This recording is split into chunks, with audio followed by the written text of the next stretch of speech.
மதிமுகம் நேயர்களுக்கு வணக்கம். இது அரசியல் திண்ணை. இன்றைய நமது நிகழ்ச்சியில் சிறப்பு விருந்தினராக மூத்த பத்திரிகையாளர், அரசியல் விமர்சகர் சேக்வரா ஜெய்சங்கர் இணைந்திருக்கிறார். பேசலாம். நீங்க யார் கையெழுத்து இயக்கம் நடத்துறதுக்கு? இல்லையா, நீங்க முன்னாள் கவர்னரா கூட இருந்துங்க. கையெழுத்து இயக்கம் இதுல எப்படி பண்ண முடியும்? நிதியமைச்சர் பேசக்கூடிய பேச்சே கிடையாது. நீங்க இப்படி நீங்க பேசுற இந்த ஜென்மம் இல்ல, 10 ஜென்மம் எடுத்தா கூட தமிழ்நாட்டில் வந்து பாத்தீங்கன்னா தாமரை மலராது என்ற வார்த்தையை நீங்க பயன்படுத்துறீங்களா? நீங்க நாளைக்கு போய் மக்கள் கிட்ட போய் பிச்சை எடுக்க வேணாம், ஓட்டு பிச்சை. மண்ணுக்கேற்ற அரசியலே பண்ணவே இல்லை. அப்புறம் சொல்ல வேண்டியதாயிருக்கு. எப்படி மலரும் தாமரை? எப்படி மலரும்? சேத்துலையும் மலராது, ரோட்டையும் மலராது, எங்கேயும் மலராது. நீங்க திமுகவுக்கு பதிலடி கொடுக்குறோம், திமுக எம்பிக்களுக்கு பதிலடி கொடுக்குறோம், திமுக தலைவருக்கு பதிலடி கொடுக்குறோன்னு சொல்லிட்டு நீங்க என்ன செய்றீங்கன்னா ஒட்டுமொத்த தமிழர்ல நீங்க அசிங்கப்படுத்துறீங்க, அவமானப்படுத்துறீங்க. ஜெயலலிதா அம்மான்னு சொல்லிட்டு அவங்க காலமாயிட்ட பிறகு மோடி எங்கள் டாடி அப்படி சொன்னவர் தானே. அதனால கேட்டாங்க. இப்போ திடீர்னு செல்வராஜ் சொல்றாரு, ஆச்சரியமா இருக்கு. திமுக எந்த இடத்துலையும் அண்ணா திமுக அழிக்கிற இடத்துலயே இல்லை. இப்போ பிஜேபி தான் செய்த அந்த வேலையை. துணிச்சல் இருக்கலாம், இந்த அசட்டு துணிச்சல் சொல்லுவாங்க பார்த்தீங்களா, அது இருக்கக்கூடாது. நம்பிக்கை இருக்கலாம், ஒரு அதீத நம்பிக்கைலாம் இருக்கக்கூடாது. ஆணவம் கூட இருக்கலாம், ஆனால் அகம்பாவம் இருக்கக்கூடாது. இதெல்லாம் சீமானுக்கு தான் பொருந்தும். நான் சொல்றது அடிச்சு மண்டையை உடச்சிருவேன் சொல்றது, செருப்பு தூக்கி அடிப்போம் செருப்பு சொல்றது, எல்லாத்துக்கும் நீங்க பொங்குறது. எதுக்கு இவ்வளவு பொங்குறது? சீமான் வாயத்ததுமே கக்கபக்கன்னு சொல்லுங்க. இருப்பா, இன்னும் பேசியே முடிக்கல, அதுக்குள்ள நீங்க சிரிக்க ஆரம்பிக்கிறீங்க. நான் பேசி முடிச்ச பிறகு நீங்க சரிங்க. ஏன்னா இல்ல, எங்களுக்கு கூட கூட்டு வந்திருக்கீங்க, நாங்க சீக்கிரம் பேசி முடிச்சுட்டா நாங்க பேட்டா வாங்கின்னு போயிடுவோன்ற மாதிரி தான் இருக்காங்க.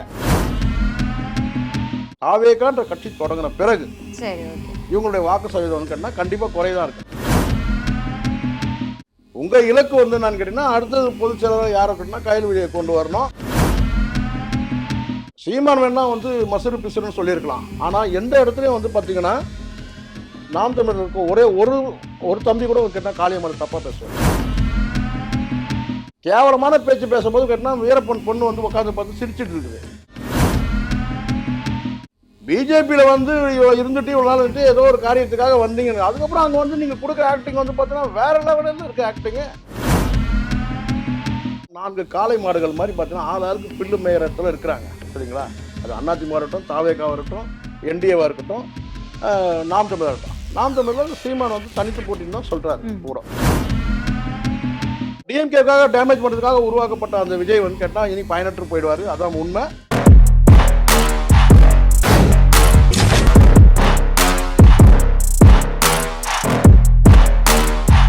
அரசியல் திண்ணை நிகழ்ச்சியில இணைந்தமைக்கு மகிழ்ச்சி சார்.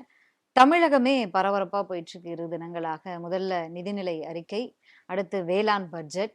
இதுக்கிடையில பல்வேறு பிரச்சனைகள் போய்கிட்டு இருக்கு. பட்ஜெட்டை பத்தி விவாதங்கள் போகுதோ இல்லையோ, பட்ஜெட்ல ஏன் அந்த ஆர் சிம்பிளை தவிர்த்து ரூன்னு தமிழக அரசு பயன்படுத்தி இருக்கிறது அப்படின்னு மத்திய நிதித்துறை அமைச்சர்ல இருந்து எல்லாருமே கண்டனங்களை பதிவு பண்ணிட்டு இருக்காங்க. ஏன் ரூ பயன்படுத்தக்கூடாதா? ஏன் பயன்படுத்தக்கூடாதுன்றதோட பயன்படுத்த வேண்டிய ஒரு கட்டாயம் எதனால் வந்துச்சுன்னு நம்ம யோசிப்போம். அதுதான் முதல்ல. இவ்வளோ நாள் இப்போ நீங்கள் சொன்னால் பயன்படுத்தலாம்னா நீங்கள் அடுத்த கேள்வி என்ன கேட்டோம், அப்போ இவ்வளோ நாள் ஏன் பயன்படுத்தணும் ஒரு கேள்வி. கடந்த பட்ஜெட்ல கூட இவ்வளோ நாள் உங்களுக்கு தெரியலையா? ஏன் கலைஞர் ஆட்சி திமுக கிட்டத்தட்ட ஒரு 70 ஆண்டு காலம் பயணிக்கிற போது, 60 ஆண்டு காலத்துக்கு மேலே இருக்கும்போது இப்போ ஏன் கொண்டு வராங்கன்னு சொல்லுவீங்க. பயன்படுத்தலாம். ஏன் பயன்படுத்தணும் அப்படின்னு ஒரு கட்டாயம் ஏற்பட்டது கேட்டிங்கன்னா, மத்திய அரசு கொடுக்குற நெருக்கடி. நீங்கள் ஒரு கொள்கையை நீங்கள் அறிவிக்கிறீங்க, அந்த கொள்கைக்கு ஒரு கடிதம் மூலமாகவும் பதில் தரதை நம்ம பார்க்குறோம். அந்த பதில் இருக்க கண்டென்ட்டும் நம்ம படிக்கிறோம். ஒரு கமிட்டி ஃபார்ம் பண்ணுறோன்னு சொல்கிறாங்கன்னா உங்களுக்கு ஒரு ரெஸ்பெக்ட் கொடுக்குறாங்க, ஒரு மரியாதை கொடுக்குறாங்க. நீங்கள் ஒரு கொள்கையை நீங்கள் திணிக்கிறீங்க. இங்கே அந்த கொள்கை ஏற்றுக்கிறவங்க ஏற்றுக்கொள்ளாதவங்கன்னு சொல்லிட்டு எப்படி வேணாலும் இருக்கலாம். 50-50 இருக்கலாம், இல்லை 60-40 இருக்கலாம், இல்லை 80-20 இருக்கலாம், எப்படி வேணாலும் இருக்கலாம். மும்மொழி கொள்கையை ஏற்றுக்கிறாங்க, எதிர்க்கிறாங்க. இப்போ எனக்கு ஒரு கருத்து இருக்கும், உங்களுக்கு ஒரு கருத்து இருக்கும் இல்லையா? ஆனால் ஒரு அரசு அதை இம்ப்ளிமெண்ட் பண்ணக்கூடிய இடத்துல இருக்கிற அரசு உங்ககிட்ட கேட்டால் ரொம்ப நாகரிகமாக ஒரு கடிதத்தின் மூலமாக ஒரு கமிட்டி ஃபார்ம் பண்ணுறோம் அப்படின்னு சொல்கிறாங்கன்னா, அப்போ நீங்கள் அது வரைக்கும் காத்து இருக்கணும், அடுத்த ஸ்டெப் வரைக்கும். அதுக்குள்ள நீங்கள் மிரட்டல் போக்கு எடுக்கிறீங்கல்ல. நாங்க உங்களுக்கு அந்த நிதியை நான் கொடுக்க மாட்டோம், நிதியை நிறுத்தி வைப்போம், அது பண்ணுவோம், இதை பண்ணுவோம். அப்போதான் வந்து இங்க வந்து சந்தேகம் வருது. என்னன்னா, உங்களுக்கு நோக்கம் வந்து மும்மொழி கொள்கையில வந்து நோக்கமா, இல்ல நீங்க ம். இந்திய திணிச்சு தமிழை காலி பண்ணணுன்ற நோக்கமா? இந்திய திணிக்கிறது மட்டும் கிடையாது. ம். இந்தி திணிப்பின் மூலமா நீங்க தமிழை காலி பண்ணணுன்ற அந்த அழிக்கணுன்ற அந்த நோக்கம் இருக்கான்னு ஒரு சந்தேகம் வருதுல்ல. நீங்க ஒரு விஷயத்த ஒரு நேர்மையா நீங்க சொல்றதுன்னு ஒண்ணு இருக்கு. ஒரு நெருக்கடி மூலமா வந்து கட்டாயப்படுத்துறதுன்னு ஒண்ணு இருக்குன்னா, அப்ப கட்டாயப்படுத்தினா அது உள்நோக்கம் என்ன? ம். அந்த கேள்வி வருது. நாம இங்க வந்து கேட்டனா வந்து எனக்கு வந்து மும்மொழி கொள்கையில வந்து என் பிள்ளைகள நான் படிக்க வச்சேன். இருமொழி கொள்கையில வந்து பார்த்தீங்கன்னா, நான் ஆதரிக்கிறேன்னு நான் சொல்ல முடியாது. ம். எனக்கு அதுக்கான இது கிடையாது. ஆனால் மக்கள்கிட்ட ஒரு பொதுவான ஒரு கருத்து கேட்புன்னு ஒண்ணு பண்ணணுன்றது என்னுடைய கருத்து. இல்ல படிக்க வச்சோன்றதுக்காக நம்ம ஆதரிக்க கூடாதுன்னு இல்ல. நம்ம விரும்பி படிக்கிறது வேற, அதுதான். திணிக்கிறது இப்போ வேறல்ல. அது என் விருப்பம் மட்டுமே இல்லல்ல. ம். பிள்ளைகளோட விருப்பமும் இருக்குல்ல. ஆமா. அதுல கலந்துருக்கு. அதுதான் சொல்றேன். ஆ. அப்படி இருக்கும்போது கேட்டீங்கன்னா, நம்ம வந்து கண்ண மூடின்னு நம்ம பேசல. ம். ம். ஆனா அதே சமயத்துல ஒரு யார் படிக்கணும்னு நினைக்கிறாங்க அவங்கள்ட்ட கருத்து கேட்கலாமே. ம். இப்போ நான் தமிழிசை வந்து நேரா வந்து ஒரு ஒரு பேப்பர் எடுத்துக்கிட்டு மார்க்கெட்ல போய் கொத்தவால்சேரி மார்க்கெட்ல போயிட்டு கையெழுத்து போட சொன்னா, அங்க இருக்க படிக்க தெரியும், படிக்க தெரியும் எதுக்கு கையெழுத்து கூட தெரியாது. ம். ஒரு இங்க் பேட் குடுத்துட்டுனா வந்து உருட்டிட்டு கூட போவாங்க. அப்படிதான் இன்னும் கூட மக்கள் ம். இருக்கிறாங்க. ம். அப்ப நான் வந்து கையெழுத்து இயக்கம் நடத்துறேன்னு சொன்னா, நீங்க யார் கையெழுத்து இயக்கம் நடத்துறதுக்கு? இல்லையா? நீங்க முன்னாள் கவர்னரா கூட இருந்துங்க. கையெழுத்து இயக்கம் இதுல எப்படி பண்ண முடியும்?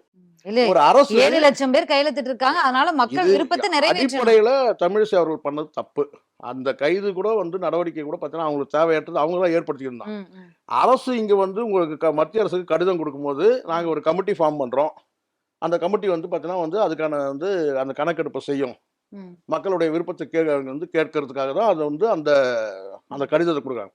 நீங்க ஓடி வந்து அவசரமா வந்து அதுக்குள்ள ஒரு கடிதத்த ரெடி பண்ணி, நான் வந்து குப்பம், சுப்பம் எல்லாரும் கையெழுத்து போடுங்கன்னு சொல்றது கேட்டனா, அவங்களுக்கு என்னன்னு அதுல நீங்க எழுதியிருக்கீங்க? அந்த அந்த கொள்கைய பத்தி ஏதாவது விளக்கி இருக்கீங்களா? ம். அது எவ்வளோ பெரிய விஷயம் நீங்க. நீங்க மும்மொழி கொள்கைன்னு சொல்றீங்கன்னு கேட்டா, அங்க இந்திய நீங்க என்னவா கூட மும்மொழி கொள்கைன்னா, ம். நீங்க நீங்க உங்களுடைய மறைமுக நோக்கம் என்னன்றதெல்லாம் அவங்க புரிஞ்சுக்க முடியாதுல்ல. ம். வேக வேகமா வந்து நீங்க கையெழுத்த பாருங்க நான் கையெழுத்து இயக்கம் நடத்துறேன்னு சொல்லிட்டு ஆளாளுக்கு நீங்க உங்க இஷ்டத்துக்கு நீங்க பண்ண முடியாதுல்ல. அதுல மாநில தலைவர் தானே அது அப்படினாலும் அந்த கேம்பெயின் ஸ்டார்ட் பண்ணி வைக்கணும். அதுவே உங்ககிட்ட இல்ல. அந்த ஒருங்கிணைப்பே அதுவே இந்த பிஜேபியோட லட்சணம் என்னன்னு தெரியுது. ஒரு மாநில தலைவர் இருக்கிறாருன்னா, அவர் தான் வந்து இந்த கையெழுத்து இயக்கத்தையே கூட அவர் தொடங்கி வைக்கணும். அது சரி, தவறுன்றது வேற ம். விஷயம். அப்ப நீங்க வந்து பார்த்தீங்கன்னா, ஆளாளுக்கு இந்த தடி எடுத்தா தண்டல்காரன்னு சொல்லுவாங்கல்ல. அந்த மாரி நான் ஒரு பேப்பர் எடுத்துக்கிட்டேன். நான் கையெழுத்து வாங்கிட்டேன். வானதி ஒரு பேப்பர் எடுத்துட்டாங்க. அவங்க வந்து கோயம்புத்தூர்ல கையெழுத்து இதெல்லாம் வந்து கிடையாது. அப்போ அரசு வந்து நீங்க இப்படி செய்யுங்க. மத்திய அரசு, மாநில அரசு கூட்டா சேர்ந்து கூட வந்து பார்த்தீங்கன்னா, ம ஒரு கையெழுத்து இயக்கம் ம். நடத்தட்டும். ஒரு ஓய்வு பெற்ற நீதியரசர் தலைமையில கூட வந்து கேட்டனா, இதுக்கான வந்து பார்த்தீங்கன்னா வந்து கருத்து கேட்பு செய்யட்டும். அதுக்கப்புறம் முடிக்கலாம். தமிழ்நாடு அரசு வந்து இங்க தனிநபர் நடவடிக்கை நம்ம அப்புறம் பேசணும். இங்க வந்து பார்த்தீங்கன்னா வந்து யாரெல்லாம் இருமொழி கொள்கையை ஆதரிக்கிறாங்களோ, அவங்கலாம் வந்து மும்மொழி கொள்கையை வந்து பார்த்தீங்கன்னா, அவங்க பிள்ளைகள படிக்க வச்சாங்கன்ற தனிப்பட்ட காரணங்கள். அதுக்கு பிறகு வந்து கேட்டா பள்ளிக்கூடமே அவங்க ம். நடத்துறாங்கன்றதெல்லாம் இருக்கு. ம். அது வேற. பட் மத்திய அரசுக்கு வந்து இவங்க வந்து ஒரு கடிதத்தின் மூலமா நாங்க வந்து அம் இத வந்து ஒரு கமிட்டி ஃபார்ம் பண்றோம். அந்த கமிட்டி வந்து கருத்து கேட்கட்டும். அதுக்கப்புறம் அதனுடைய அடிப்படையில முடிவெடுக்கலாம்னு சொல்லி ஒரு கடிதம் குடுக்கும்போது, வேக வேகமா வந்து நீங்க வந்து திணிக்கிற மாரியான பேசுறது, அடுத்தடுத்து அதுவும் மத்திய அந்த இவரும் அந்த அமைச்சரும் சரி, தர்மேந்திர பிரதான் பிளஸ் தர்மேந்திர நிர்மலா பிரதானும் சரி, சீதாராமன். அவரு ஒரு பக்கம் மன்னிப்பு கேட்கிறாரு. இல்ல மன்னிப்பு கேட்க ஆனா கேட்கணும்னு கேட்க வேண்டிய கேட்கிறேன். நிர்பந்தம் ஏற்படுது. ம். நான் ம். கேட்க வேண்டிய நிர்பந்தம் ஏற்பட்டு கேட்கவும் கேட்டுட்டாரு. ம். ம். ஆனா அது அவரு மன்னிப்பு கேட்ட பிறகு, நீங்க ஏன் மன்னிப்பு கேட்டீங்கன்ற அளவுக்கு வந்து அவங்க நிர்மலா சீதாராமன் அவங்க பேசுறது வந்து கேட்டீங்கன்னா, ஒரு ஒரு நிதியமைச்சர் பேசக்கூடிய பேச்சே கிடையாது. நீங்க இப்படி நீங்க பேசுறீங்க இந்த ஜென்மம் இல்ல. 10 ஜென்மம் எடுத்தா கூட தமிழ்நாட்டுல வந்து பார்த்தீங்கன்னா வந்து தாமரை மலராது. உச்சபட்ச வார்த்தைய வந்து நான் இங்க சொல்ல முடியல. சொல்லுவாங்க பார்த்தீங்களா, எங்கேயோ வந்து மலராது மலராதுன்னுவாங்க பாருங்க. அப்படிதான் ஆயிடும். ஏன்னா, ஒரு வார்த்தை வந்து அந்த பதவிக்குள்ள கண்ணியம் வேணாமா? ம். நீங்க வந்து பிச்சைன்ற வார்த்தைய நீங்க பயன்படுத்துறீங்களே, நீங்க நாளைக்கு போய் மக்கள் கிட்ட போய் பிச்சை எடுக்க வேணாம்? ஓட்டு பிச்சை? நான் கேட்கிறேன். எங்க சாமர்த்தியம் இருந்தாக்கா இந்த ஒரு வார்த்தைய சொல்லிட்டு, தமிழ சொல்லிட்டு, ஒரு வார்டு கவுன்சிலர் எலக்ஷன்ல ஜெயிக்க சொல்லுங்க பார்க்கலாம் நிர்மலா சீதாராமன. ஒரு வார்டு கவுன்சிலர் பதவியில நின்னு ஜெயிக்க சொல்லுங்க. இந்த ஒரு வார்த்தைய சொல்லிட்டு. உங்க தமிழ வச்சுட்டு பிச்சை தான் இருக்கும். என்ன மாரியான வார்த்தை அது? இதுதான். இங்க புரியுதுங்களா? இது வந்து இதுக்கு பதிலடி. இது ஓ! நிர்மலா சீதாராமன் சொன்ன வார்த்தைக்கு பதிலுக்கு பதில் வந்து பார்த்தீங்கன்னா, கொலையாடி சண்டை போட முடியாது. ம். அவங்க கொலையாடி பேச்சு. ஒரு மத்திய நிதியமைச்சர் பேச்சு வந்து குழாயடி இந்த பெண்கள் பேசுவாங்கல்ல, ம். அப்படியான பேச்சுக்கள். அதுக்கு பதில் குடுக்கணும்னா, கரெக்ட்டான பதில் குடுக்கணும். இந்த ரூன்றதுல ஒரு பதில் கொடுத்தாங்க பாத்தீங்களா, அது வந்து இப்போ இந்த டிஎம்கே கவர்மெண்ட் ஒட்டுமொத்த கவர்மெண்ட்டுக்கு ஸ்கோர் பண்ணிட்டாங்க. நான் அப்படிதான் ஏன்னா பரவலா பெரிய அளவுல சும்மா இருக்கிற இடத்துல ரூ எழுதி வைக்கிறாங்க. இப்போ நான் பாக்குறேன் எல்லா இடத்துலயும் ரூன்ற வார்த்தை வந்து பாத்தீங்கன்னா எல்லா எல்லா இடத்துலயும் இருக்கு. அநேகமா பாக்குறோன்னு கேட்டா எல்லாரும் சாதாரணமா பயன்படுவாங்க. இன்னும் கொஞ்சம் போனா இந்த வாங்க ப்ரோன்னு கூப்பிடும் போது வாங்க ரூ அப்படின்னு கூப்பிடுவாங்க போல இருக்கு.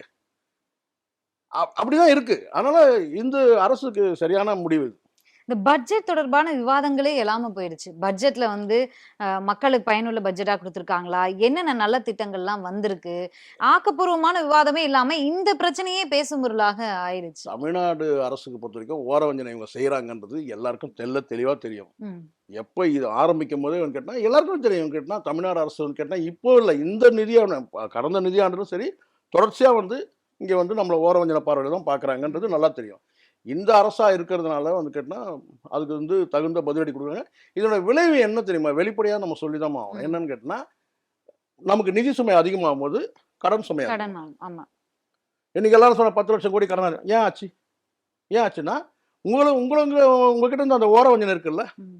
பாஜக வானதி சீனிவாசன் உங்களுக்கு முதலமைச்சரா இருக்க தகுதி இருக்கா? நீ பட்ஜெட் வாசிக்க தகுதி இருக்கா? முதல்ல பதவி விலகுங்க அப்படின்னு சொல்றாங்க. நான் சொல்றேன் அவங்க சொல்ல தகுதி இருக்கா முதல்ல? அவங்க நிதியமைச்சர் எப்படி பேசுறாங்கன்றதாவது பேசணும். குறைஞ்சபட்சம் அவங்களாம் உள் மனசு பேசணும். உண்மையிலேயே இந்த தமிழிசையா இருக்கட்டும், அண்ணாமலையா இருக்கட்டும், நாமளே இங்க ரொம்ப கஷ்டப்பட்டு கட்சியை நம்ம வந்து தூக்கி நிறுத்தி கஷ்டப்படுறோம். இந்த பொம்பளை வேற அங்க இருந்துட்டு இந்த மாதிரி ஒரு வார்த்தையெல்லாம் விடுது. இது பார்லிமெண்ட்ல அவர் வந்து பார்த்தீங்கன்னா மன்னிப்பு கேட்கிறாரு. அவர் மன்னிப்பு கேட்டுருவாரு. இங்க இருக்கிற அண்ணாமலை சொல்றாரு, என்னை கேட்டால்னா அவர் மன்னிப்பே கேட்டிருக்க கூடாது. இது எப்படி? ஒரு மத்திய அமைச்சர் மன்னிப்பு கேட்கிறாரு. அவர் கேட்கறதுக்கு முன்னாடி நீ சொல்ல வேண்டியதானே? இல்ல அவர்கிட்ட போன போட்டு ஐயா நீங்க வந்து மன்னிப்பு கேட்டு அந்த மன்னிப்பு கேட்டதை விட்ரா போடுங்கன்னு சொல்ல வேண்டியதானே? ம். ஒரு அமைச்சர் வந்து மன்னிப்பு கேட்கிறார், தவறு ஆயிடுச்சு. அதுக்கப்புறம் இவங்க பேசக்கூடிய வார்த்தைகள் எல்லாமே வந்து தமிழர்களுக்கு எதிராகவே இருக்கு. மண்ணுக்கேற்ற அரசியலே பண்ணவே இல்லை. அப்புறம் சொல்ல வேண்டியதாயிடுது. எப்படி மலரும்? தாமரை எப்படி மலரும்? சேத்துலயும் மலராது, ரோட்டையும் மலராது, எங்கேயும் மலராது. நீங்க மண்ணுக்கேற்ற அரசியல் பண்ண முதல்ல மக்களுக்கான அரசியல் பண்ணணும். தமிழ்நாடு மக்களுடைய வெல்ஃபேரை பார்க்க. நீங்க ஒட்டுமொத்த தமிழ்நாடு மக்களையே நீங்க விரோதம் பண்ணிக்கிட்டு அவங்களை இழிவுபடுத்திட்டு அசிங்கப்படுத்துறீங்க, அவமானப்படுத்துறீங்க. ஓகே. இவர் நீங்க எல்லாரும் நினைக்கிறீங்க என்னன்னு கேட்டா இங்க வந்து ஸ்டாலின் அவமானப்படுத்திட்டோம். இங்க எல்லாரும் சொல்றேன். இப்போ வந்து மோடிக்கு ஒரு அவமானம்னா பிராங்கா பேசுறேன். மோடிக்கு ஒரு அவமானம்னா இந்தியாவுக்கே அவமானம் பேசுனீங்களா இல்லையா? ஒரு பத்திரிகையில ஒரு கார்ட்டூன் போட்டாச்சு. அதுக்கு நீங்க என்ன சொன்னீங்க? இந்தியாவுக்கே இது அவமானம் தலைகுறன்னு சொல்றீங்கல்ல. இங்க நீங்க தமிழ்நாடு மக்களை நீங்க வந்து அவமானப்பட்டீங்க. ஏதோ ஸ்டாலினை இங்க அவமானப்படுத்ததான் நினைக்கிறீங்க. நீங்க ஸ்டாலினை இங்க வந்து அவர் முதலமைச்சர். அவரை நீங்க அவமானப்படுத்துனீங்கன்னா இங்க ஒட்டுமொத்த மக்களையும் சேர்த்து அவமானப்படுத்துதான். நீங்க அரசியல் ரீதியான கருத்துக்களை சொல்லுங்க. நீங்க இந்த அரசு வந்து லஞ்சம் ஊழல் பண்ணக்கூடிய அரசு, இல்ல நிர்வாக சீர்கேடு இருக்கு, எல்லாமே சொல்லுங்க. ஆனால் இந்த உணர்வுபூர்வமான இந்த மொழி விஷயத்துல எல்லாம் கொண்டு வந்து நீங்க அசிங்கப்படுத்துனீங்கன்னா தமிழ்நாட்டு மக்களை, நீங்க ஏதோ ஸ்டாலினுக்கு எதிரான அரசியல் நம்ம பேசுறோன்றத வந்து மனசுல வச்சுக்கிட்டு அப்படியா ஒரு நினைப்புல நீங்க யாரை அசிங்கப்படுத்தீங்கன்னா தமிழ்நாடு மக்களை அசிங்கப்படுத்துறீங்க. நீங்க திமுகவுக்கு பதிலடி கொடுக்குறோம், திமுகவோட எம்பிக்களுக்கு பதிலடி கொடுக்குறோம், திமுக தலைவருக்கு பதிலடி கொடுக்குறோம்னு சொல்லிட்டு நீங்க என்ன செய்றீங்கன்னா ஒட்டுமொத்த தமிழர்ல வந்து நீங்க வந்து அசிங்கப்படுத்துறீங்க, அவமானப்படுத்துறீங்க. அப்ப இதனுடைய பின்விளைவு என்னன்னு கேட்டா நீங்க எந்த ஜென்மத்துல நீங்க வந்து பாத்தீங்கன்னா இங்க வந்து தமிழ்நாட்டுல தாமரை மலராது.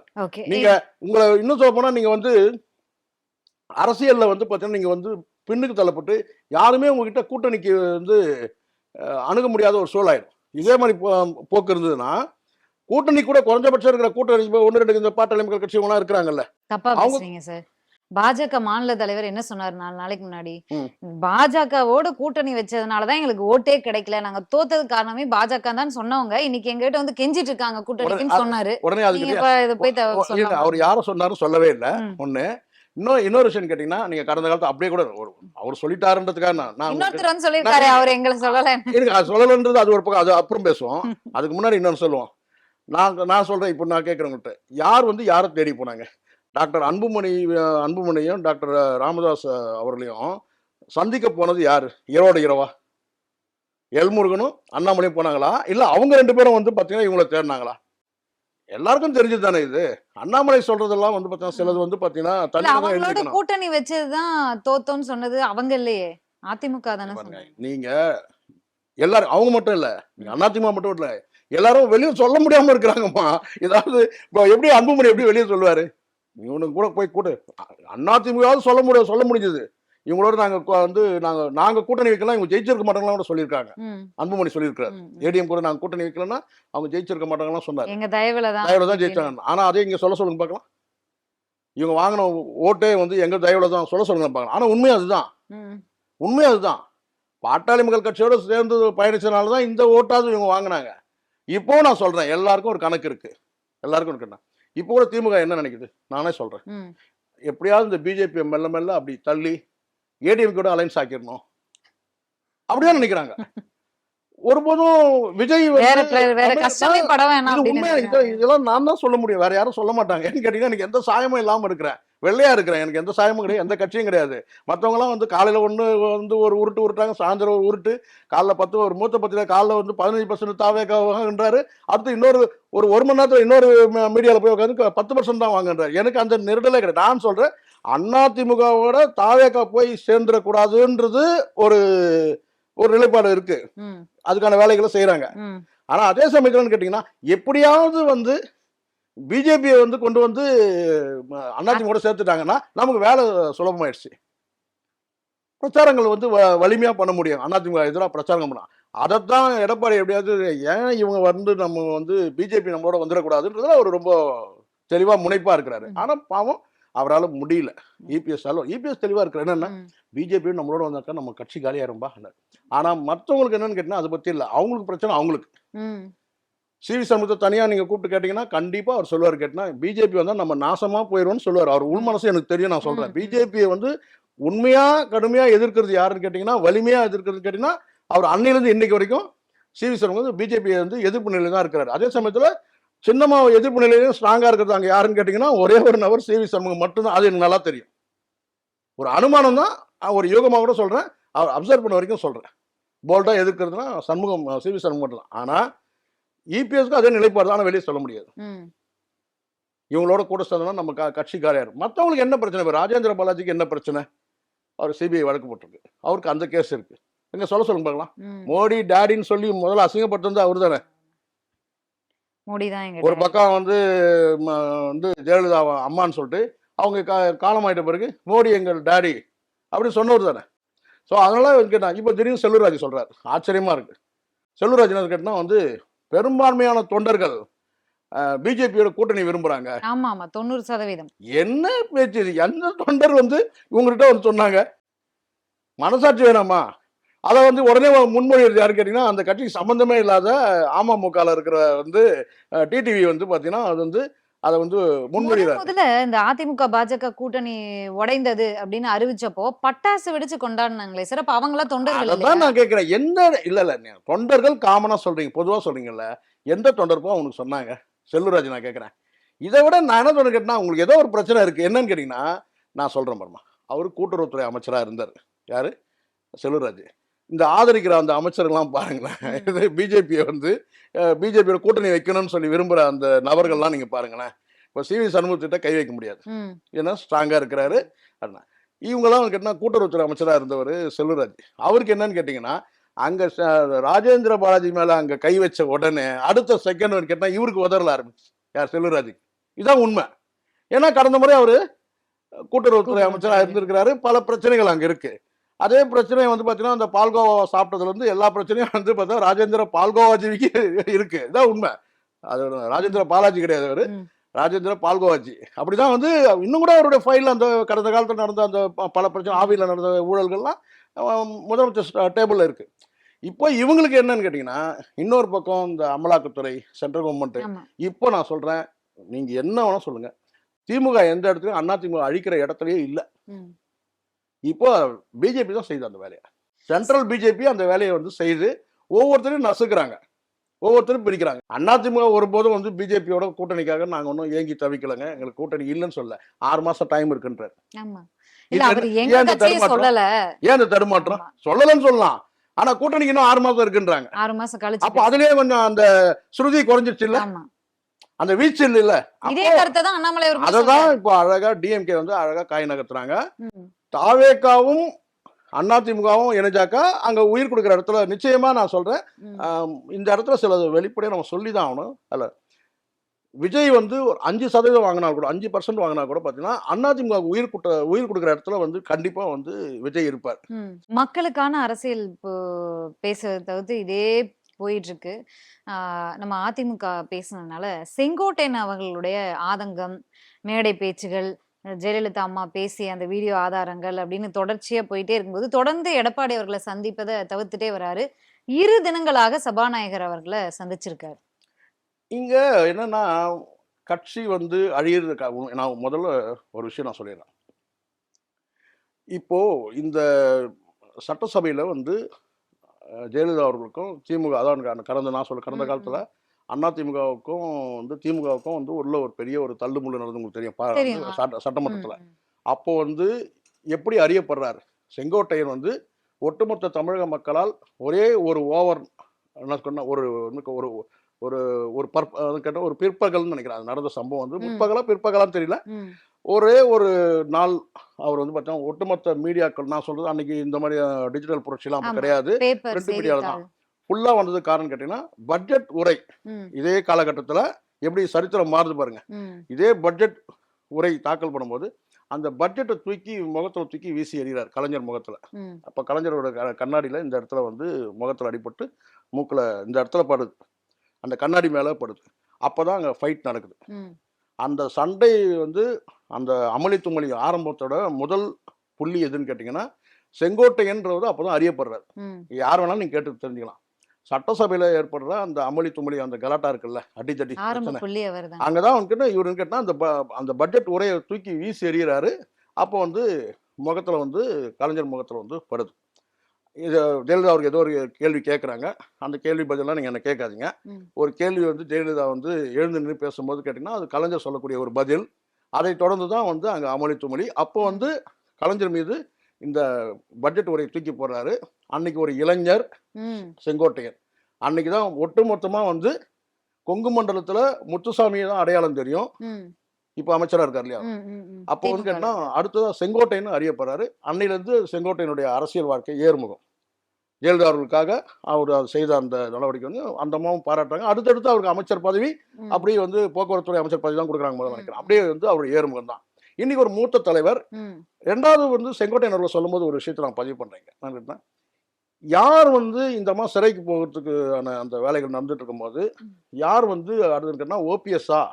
அடுத்தது ம், யாரு? ஓபிஎஸ் இல்லன்னா அடுத்தது யாருன்னு வரும்போது கேட்டீங்கன்னா, அந்த இடத்துல வந்து கேட்டா செங்கோட்டையன் பெயர் அடிபட்டது. ம், ஆனால் ஏதோ ஒரு காரணத்தினால செங்கோட்டையனை வந்து புறந்தள்ளிட்டு இவங்க வந்து என்ன செஞ்சாங்கன்னா, ம், அ இபிஎஸ்ஸ கொண்டு வந்தாங்க. ம், ஆனாலும் கேட்டா ஒரு மூத்த தலைவர்ன்ற அடிப்படையில இன்னைக்கு வந்து கேட்டா செங்கோட்டையனுக்கான அந்த செல்வாக்கு வந்து அந்த கொங்கு மண்டலத்துல இருக்குது. ம், அத வந்து ஒரு வேளை நான் யூகிக்கிறேன்.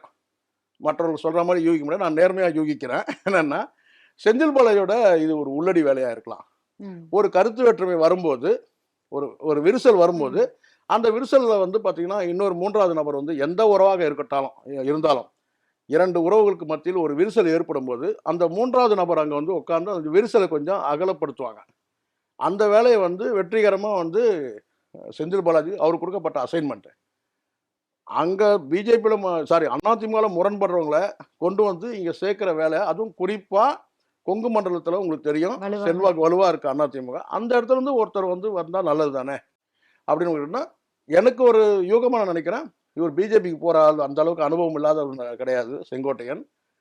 அதிமுக வந்து விலகி வந்தாருன்னா, இவங்க எல்லாரும் சொல்றாங்க தாவேகாக்கு போயிடுங்க. அந்த கட்சிக்கு எல்லாரும் போறோம் தான் சொல்லிருக்காங்க. யாரும் போய் சேர்ந்த மாரி இல்ல. அவங்களும் யாரையும் கூப்பிட்டு சேர்த்துக்கிட்ட ம். மாரி இல்ல. இல்ல வேறு கட்சியிலிருந்து ஃப்ளைட்லயே வந்தாலும் பதவி குடுக்க மாட்டாங்க. ஆமா. அது வேற இருக்கு. ஆமா. சொல்ட்டாங்க அவங்க. அதனால அது அவ்வளோதான். அது முடிஞ்சுச்சு. அதனால தான் 5% நான் சொன்னேன். அதனால தான் அந்த 5% தாண்ட போறதில்ல. நானாவது 5% சொன்னேன். ஜான் ஆரோக்கியசாமி 2% தான் சொல்லியிருக்கிறாரு. அது வியூக அமைப்பாளர் அவரு. ஆமா. அந்த 2% தான் வரும். அது கூடுதலா வேணா ஒரு 5% வரலாம் தான். அது தாண்ட அந்த கட்சிக்கு வந்து வளர்ச்சிலாம் கிடையாது. அது டோட்டலா வந்து விஜய் இனி என்ன குட்டிகரணம் போட்டாலும் அவ்வளோதான்.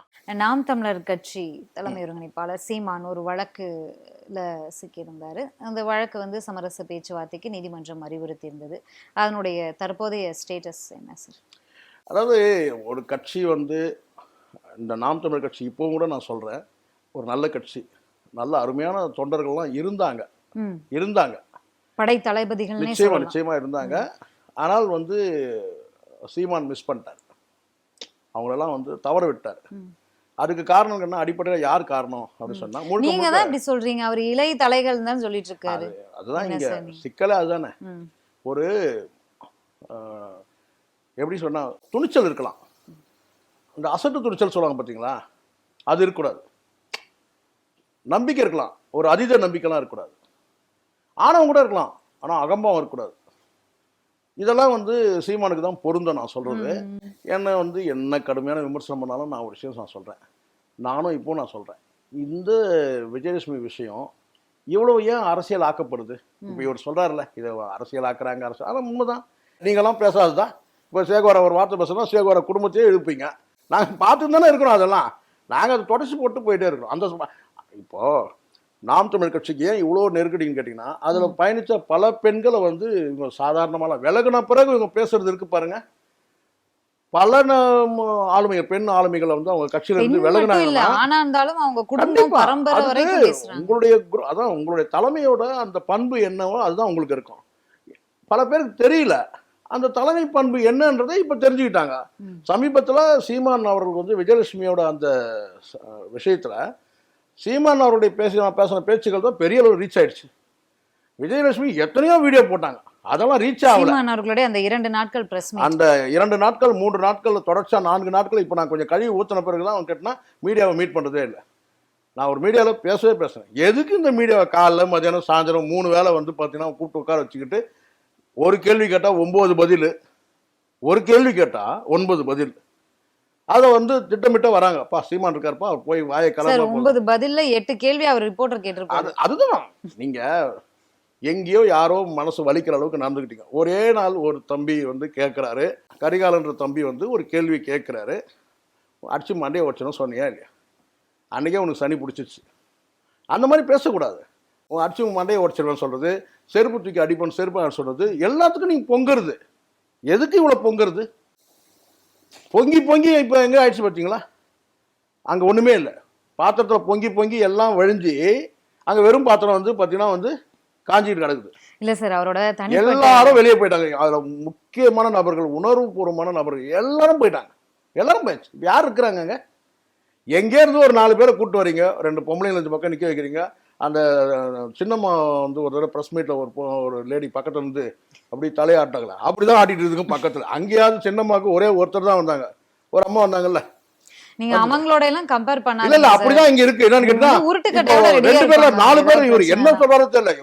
இவன் நம்ம சந்தானம் காமெடி மாதிரி நான் அவ்வளவு பெரிய காமெடி பண்ணலையேன்னு சொல்றாரு பாத்தீங்களா, அந்த மாதிரி தான் இருக்கு. சீமானே சொல்றாரு. ஏன்னா சீமான் வாயத்ததுமே கக்க பக்கம் சரிங்க இருப்பா, இன்னும் பேசியே முடிக்கல, அதுக்குள்ள நீங்க சிரிக்க ஆரம்பிக்கிறீங்க. நான் பேசி முடிச்ச பிறகு நீங்க சரிங்க. ஏன்னா இல்ல எங்களுக்கு கூட கூட்டு வந்திருக்கீங்க, நாங்க சீக்கிரம் பேசி முடிச்சுட்டா நாங்க பேட்டா வாங்கின்னு போயிருவோன்ற மாதிரி தான் இருக்கு அங்க. நம்ம அரசியல் ரீதியா நாம் தமிழர் வந்து சரி தொடர்ந்து தனித்து போட்டிக்கிட்டே பல சவால் கடந்த நம்ம பேசியிருக்கோம், நிறைய முறை பேசியிருக்கோம், பாராட்டி புகழ்ந்து நிறைய முறை பேசியிருக்கோம். அதையெல்லாம் பார்த்திருக்காங்களான்னு தெரியல ஆக்கப்பூர்வமா நமக்கு. ஹம், அவங்க பண்ண சில நிர்வாக என்ன சொல்றது தவறுதல்களால சின்னம் பறிவோனப்ப கூட நம்ம பேசியிருந்தோம்னு கண்டிப்பா நினைக்கிறேன். அதையே பிளஸ்ஸா வச்சு அந்த தேர்தலை போன போது நான் வந்து பேசுனதெல்லாம் நான் என்ன சொல்றது தெரியல, அவ்வளவு பேசியிருக்கேன். இதே விஜயலட்சுமி விஷயம் வந்த போது கூட வந்து கேட்டீங்கன்னா, நான் வந்து சீமான் வந்து சட்டபூர்வமா எதிர்கொள்ளணும், ஓடிக்கிட்டே இருக்கக்கூடாது, கடந்து போயிட்டே இருக்கக்கூடாது. நீங்க சட்டபூர்வமா எதிர்கொள்ளாம நீங்க என்ன பண்ணிட்டீங்கன்னா, நீங்க வாய் மூலமா எதிர்கொள்றீங்க. நீங்க சட்டபூர்வமா கேட்டா ஒரு கேள்வி கேட்டா கோர்ட்டுக்கு போயிடுச்சு, அதை பத்தி கேட்காது, வேற கேள்வி கேள்வி சொல்ல மாட்டேன். இதானே சொன்ன ஒரு பத்திரிகையாளர். கண்டிப்பா விஜயலட்சுமி பத்தி நீங்க ஒரு கேள்வி கேட்கறாங்கன்னா அது கோர்ட்ல இருக்கு, வேற கேள்வி கேள்வி அப்படி சொல்லுவீங்களா? உடனே ஒரு பொம்பளை வச்சுட்டு 15 வருஷமா நீங்க என்ன பண்ணா, ஒரு பொம்பளை 15 வருஷமா கேட்டா 15 வருஷமா முன்னாடி நீ வச்சுக்கிட்டதால அந்த பிரச்சனை 15 வருஷமா இருக்குது. ஒரு பொம்பளை வச்சு 15 வருஷமா என்ன வந்து என்ன பேசிட்டு இருக்கீங்க நீங்க? நான் யாரும் இப்போ கூட நான் சொல்றேன், விஜயலட்சுமி அவர்கள் வந்து அவங்க தாயாரை பத்தி பேசுனதெல்லாம் நான் தான் முதல் கடுமையா எதிர்த்தது. எப்படி வந்து சீமானை வந்து விமர்சிக்கட்டும், சீமானுடைய தாயாரை எப்படி விமர்சிக்கலாம், இதனால எவ்வளவு பேர் பாதிக்கப்படுவாங்க. அவங்க பிள்ளைகள் சீமானுடைய அண்ணன் தம்பிங்க இருப்பாங்க, அவருடைய அக்கா தங்கைகள் இருப்பாங்க, எல்லாரையும் தான் குறிக்கிற மாதிரி இருக்கு. எப்படி சீமானுடைய வந்து அம்மா வந்து என்னுடைய அம்மாவுக்கு சமம், எப்படி நீங்க அது மாதிரி பேசுங்கன்னா நான் பேசுனேன். ஆனால் நீங்க பேசக்கூடிய விஷயங்கள் வந்து பாத்தீங்கன்னா காலம் கடந்து இப்போ வந்து என்ன கேட்டினா எல்லாமே ஒப்புதல் வாக்குமூலம் கொடுக்குற மாதிரி இருக்கு. ரொம்பவும் ஆபாசமா, ரொம்ப தரக்குறைவா. இப்போ உங்ககிட்டயே நான் பேச முடியாது. அந்த ம். மாதிரியான வார்த்தைகள்லாம் அது பேசும்போது இனிமே அந்த வழக்கு வந்து மக்களே முடிவு பண்ணிருப்பாங்க சார். நீதிமன்றத்துக்கு போய் தான் தீர்ப்பு வரணும்னு நினைக்கிறேன். இவரே நீதிமன்றத்துல ஒப்புதல் வாக்குமூலம் ஒரே ஒரு குடுத்துட்டாரு. விஷயத்துல முடிஞ்சுமா, பெரிய சட்ட நிபுணத்துவம்லாம் இங்க ஒன்றும் ஆமா, தேவையில்லை. அங்க நீதிமன்றத்துல ஏதாவது செட்டில்மெண்ட் பண்ண வேண்டியதான்னு ஆமா. கேட்குறாங்க. நாங்க அதோட செட்டில்மெண்ட் முடிஞ்சிருச்சு. நான் பண்ண மாட்டோம். நாங்க ரொம்ப நல்லவங்க, யோக்கியங்க. நாங்க செட்டில்மெண்ட் பண்ண மாட்டோம்லாம் சொல்லல. நாங்க செட்டில்மெண்ட் பேசிட்டு இருக்கிறோம் சொல்றாங்க ம். சொல்றாங்க. ஸோ அதிலேயே வந்து பார்த்தீங்கன்னா, அது வந்து ஒரு அமிக்கபலா முடியும். ஒரு இணக்கமா தான் முடியும். ஆமா. ஸோ இணக்கமா முடிஞ்சாலும் கேட்டீங்கன்னா, முன்னாடி நீங்க குடுத்தது 50,000 கட்டுறது அது நான் அக்கவுண்டபிள். ம். இப்போ நீங்க ரூ. 5,000 குடுத்தால் கூட, அக்கவுண்ட். அவங்களுக்கு ஒரு இழப்பீடு ஏதோ 5,000 குடுத்தாலோ, இல்ல 50,000 எவ்வளோ குடுத்தாலும், அது சட்டப்பூர்வமானது. ம். அப்போ ஒரு ரெக்கார்ட் ஆயிடுதுல்ல. அப்ப அதிலயே உங்க கதை முடிஞ்சிருச்சுல்ல. ம். அதுக்கப்புறம் வந்து நான் முழுக்க நனைஞ்சுட்டு எனக்கு முக்காடு போட்டுக்கிறேன்றான். எதுக்கு அது? சரி, முடிஞ்சு போச்சு கதை. அதிலயே சரி. முடிஞ்சிடுச்சு. சரி. நாம் நீங்க எல்லாரும் சொல்லலாம் கேட்டா, அவரு சரியா, இவரு சரியா, இவங்க யோக்கியமா ரைட். எல்லாம் நீங்க சொன்ன மாரி எல்லாரும் அயோக்கியமா வச்சிருந்தோம். ம். ஆனா எந்த பொம்பளையும் வந்து ரோட்ல நின்னு கத்தலல்ல. இவர் என்ன ரேப் பண்ணிட்டாரு. இவரு என்ன வந்து கற்பழிச்சுட்டாரு. எனக்கு வந்து பார்த்தீங்கன்னா, எனக்கு வந்து என்கிட்ட இருந்து பணத்த புடுங்கிட்டாரு. என் இல்ல வாழ்க்கைய பல முடிச்சுட்டாரு, சம்பவங்கள் அழிச்சுட்டாரு. யாரும் பேசப்பட்டிருக்கு. பேசலையா? ஆனா வந்து அது இப்படி தொடர்கதை ஆகலையே நீங்க இத 10 வருஷம், தொடர்கதையா 15 ஆக்கியிருக்க வருஷம். கூடாதுன்றேன் நான். இப்ப நான் கடந்த ஆட்சியாளர் காலத்துல ஒரு மணிகண்டன் ஒரு ம். அமைச்சர். ம். அவருக்கு அதிமுக அமைச்சர். அவர் மேல கூட ஒரு நடிகை குடுத்திருந்தாங்க. அவரு உள்ள கூட சரி. அரெஸ்ட் ஆகி கூட வெளிய வந்துட்டாரு. வெளிய வந்துட்டு இப்ப ஏதாவது பிரச்சனை இருக்கா? சைலன்ட்டா போயிட்டு இருக்கு. ஏதோ ம். ஒரு செட்டில்மென்ட் அதுக்கப்புறம் அவங்களுக்குள்ள ம். பேசி நடந்திருக்கலாம். கடந்த நாடாளுமன்ற தேர்தலுக்கு பிறகுதான் வந்து இந்த 8.2% வாக்குகள பெற்று எதனால? அங்கீகரிக்கப்பட்ட கட்சி ஆ அப்படிங்கிற அந்தஸ்த பெற்றாங்க. சரி. சரி, இனி நாம் தமிழருக்கு வந்து ஒரு வளர்ச்சி பாதை இருக்கும்னு பார்த்த நேரத்துல தான் இந்த பிரச்சனை மீண்டும் ஒரு பூதாக அதாவது அங்க நீதிமன்றம் வரைக்கும் போகுது. இடைமறிக்கிறேன்னு நினைக்காதீங்க. ம். அந்த பாராளுமன்ற தேர்தலையும் தாவேகா வந்து போட்டியிடல. ம். போட்டியிட்டு இருந்தாங்கன்னா, அந்த திமுக, அதிமுக அல்லாத 3வது சக்தி நம்ம கேட்டா தாவேகாவுக்கு கணிசமான வாக்குகள் போயிருன்னு கேட்டா, இந்த 8% வந்திருக்காதுன்னு சொல்லலாம். சரி. அத சரி. நான் சொல்லி தானே இருந்தாலும் ஆகணும். பெற்று விட்டாங்க. சொல்லுண்ணா. அடுத்து இல்ல, வளர்ச்சி இல்ல. பாதைய உண்மைதான். கடந்த காலத்துல அவங்க பெற்ற வெற்றின்னு நான் சொல்லல. ஆனா சரி, நீங்க தாவேகான்ற கட்சி தொடங்குன பிறகு, சரி. ஓகே. இவங்களுடைய வாக்கு சதவீதம் வந்து கேட்டா கண்டிப்பா குறையதான் இருக்கு. அவங்க போட்டியிடல. இப்ப நான் கேட்கிறேன் இந்த 8.5% நீங்க வாங்கி காட்ட சொல்லுங்களேன். இப்ப அடுத்த சரி. அந்த தேர்தல் சின்னம் 26ல சின்னம் தொடர்பான பிரச்சனை வந்துச்சு. எல்லாமே வந்துச்சு. அதான் நான் சொல்றேன். ஓகே. இப்ப இந்த கேள்வி என்னன்னா நீங்க இவ்வளவு கேட்கறதுனால நான் சொல்றேன். அந்த இடத்துல என்னன்னு கேட்டனா, மைக்க காட்டினாரு, அத காட்டினாரு, விஜய் காட்டினாரு சொல்லிட்டு விஜய பயன்படுத்திக்கிட்டாங்க. நாம் சரி. தமிழர். அதையும் நீங்க மறந்துடக்கூடாது. ஓகே. அவங்க அப்படியே நாக்கு தள்ள தள்ள பேசுனது யாரு? அந்த சாட்டை சாட்டை துரைமுருகன். துறைமுருகன். விஜய் எங்கள ஆதரிச்சுட்டார். மைக்க சுழட்டிட்டார், காட்டிட்டார். சொன்னது யாரு? ஓகே. அதுல வாங்குனது தான். இல்லன்னா மைக் சின்னம் புதுசா குடுத்து எப்படி உங்களுக்கு அந்த கொஞ்சம் கூட சரிவாகாம அந்த ஓட்டு விழுது? சரி. ஓகே. அங்க விஜய் உதவி இல்ல பண்ணாரு ஒரு வழியா மறைமுகமா. பெற்றுட்டாங்க. ஆ. இனி வளர்ச்சி பாதைய நோக்கி போகும் அப்படிங்கிற நேரத்துல, ம். இப்படி ஒரு கேஸ் அது சுப்ரீம் கோர்ட் வரைக்கும் போகுது. இவ்ளோ பிரஸ் மீட்ஸ் பிரச்சனை ஆகுது. அ அதற்கு முன்பாக இந்த பெரியார் இஷ்யூல இருந்தே முக்கிய தளபதிகளாக இன்னைக்கு அவர் வந்து இளைய கலைன்னு சொல்லலாம். ஆனா இதுக்கு முன்பு அவங்கலாம் முக்கிய தளபதிகளா இருந்தவங்க தான். ஒவ்வொருத்தரா கட்சிய விட்டு வெளியில வருவதும், இவர் மீது பல குற்றச்சாட்டுகள வைப்பதும், அவங்க வரும்போது தனியாளா வர்றது கிடையாது. ஒரு பெருங்கூட்டமே அவங்களோட வருது. இப்ப நாம் தமிழர் கட்சி வந்து போற போக்க பார்த்தா, இந்த சட்டமன்ற தேர்தல்ல தனித்து போட்டியா, கூட்டணியா அப்படின்லாம் பேசிட்டு இருக்காங்கன்னா, கட்சியில வந்து மொத்தம் எத்தன பேர் இருக்காங்க அப்படிங்கிற உண்மை நிலைமை அதானே. அவரு தான் சொல்ட்டார்ல. இப்ப ம், கூட சமீபத்துல கேட்டாங்க. ம், கூட்டணி சம்மந்தமா கேட்கும்போது அவர் சொல்றாரு கேட்டால தனித்து தான் போட்டியிடுவேன்னு சொல்ட்டாரு. ம், அவர பொறுத்தவரைக்கும் கேட்டீங்கன்னா, பிரச்சனை அவருக்கு அது இல்ல. ம், அவரு ஒரே ஒருத்தர் இருந்தாருன்னா கூட அவர் தனித்து அவர் மட்டும் போட்டியிடுவாரு. ம், காரணம் என்னன்னு கேட்டீங்கன்னா, அந்த கட்சிக்கு வந்து இலக்குலாம் இல்ல. நாம் தமிழுக்கு வந்து கேட்டீங்கன்னா, அதுல இருக்கிற தம்பிகளுக்கெல்லாம் இலக்கு இருக்கு. கேட்டீங்கன்னா, ம், அடுத்த கட்டம் நம்ம வந்து தமிழ் தேசிய ஆட்சி வந்து மலரணும். ம். அப்படின்ற ஒரு எண்ணம் இருந்தது. அதுதான் அந்த அந்த அந்த உந்துதல் தான் அந்த இளைஞர். கட்சியில வந்து இணைஞ்சாங்க. அ கடுமையா உழைச்சாங்க. ரொம்ப சாதாரண உழைப்புலாம் கிடையாது. ம். நாம் தமிழ் தம்பிங்களுடைய உழைப்புலாம் வந்து ஏதோ 10 பொறுக்கிகள் வந்து இந்த கமெண்ட்ல வந்து பேசுறானுங்கன்றதெல்லாம் நீங்க வச்சு கணக்கு போட்டுறாதீங்க. பல பிள்ளைகள் வந்து என் கண்ணால நான் பார்த்துருக்கிறேன். ஈரோட்ல வந்து பார்த்தீங்கன்னா வந்து பிளாட்ஃபார்ம்ல, பஸ் ஸ்டாண்ட்ல அங்க இங்க படுத்து புரண்டது. விக்கிரவாண்டியில வந்து பார்த்தீங்கன்னா, பஸ் ஸ்டாண்ட்ல வந்து புரண்டுட்டு இருக்கிறாங்க. தங்கறதுக்கு இடம் இல்லாம. ஆனா இவரு தங்குன இடம் வந்து கேட்டீங்கன்னா, ரேடியன்ஸ் ஹோட்டல். எல்லாம் 5 ஸ்டார் ஹோட்டல் தான். இப்ப நான் எதுக்காக நான் சொல்றேன்னா, நீங்க தங்கிக்கப்பா. ஆனா கேட்டா, அந்த பிள்ளைகளுக்கும் ஒரு கல்யாண மண்டபத்த ஏற்பாடு பண்ணி குடுக்கணும்ல. அவங்கலாம் எங்க போவானுங்க? லெட்ரின் பாத்ரூம் எங்க போவானுங்க? பண்ணி குடுக்கணும். அவங்கலாம் பார்த்தீங்கன்னா, அவ்ளோ அற்புதமான தொடர்கள். மத்த கட்சியிலலாம் பணம் குடுத்து வேல வாங்கணும். ஆனா, அவங்க சொந்த காச செலவு பண்ணிட்டு வந்து உழைச்சானுங்க. அவங்க அத்தன பேருடைய நம்பிக்கையில நீங்க மண்ண போட்டீங்க. காரணம் கேட்டா, உங்களுக்கு அடுத்த இலக்கு இல்ல. உங்க இலக்கு வந்து என்னன்னு கேட்டீங்கன்னா, அடுத்தது பொதுச் செயலாளர் யார இருக்கணும்னா, கயல்விழிய கொண்டு வரணும். கயல்விழிய கொண்டு வரலன்னா, திடீர்னு வந்து பார்த்தீங்கன்னா, நாளைக்கு ஏதாவது ஒண்ணு நமக்கு வந்து ஆச்சுன்னா, அவங்க வந்து பெங்களூர்ல வந்துட்டு முதல் பொண்டாட்டி நான் தான் சொல்லி கட்சியிலேயே எனக்கு பதவி வேணும்னு சொல்லிட்டு எங்க வந்து விஜயலட்சுமி கேட்டுற போறாங்களோன்ட்டு கேட்க வாய்ப்பு இருக்குல்ல. அப்படி ஒரு பயம்.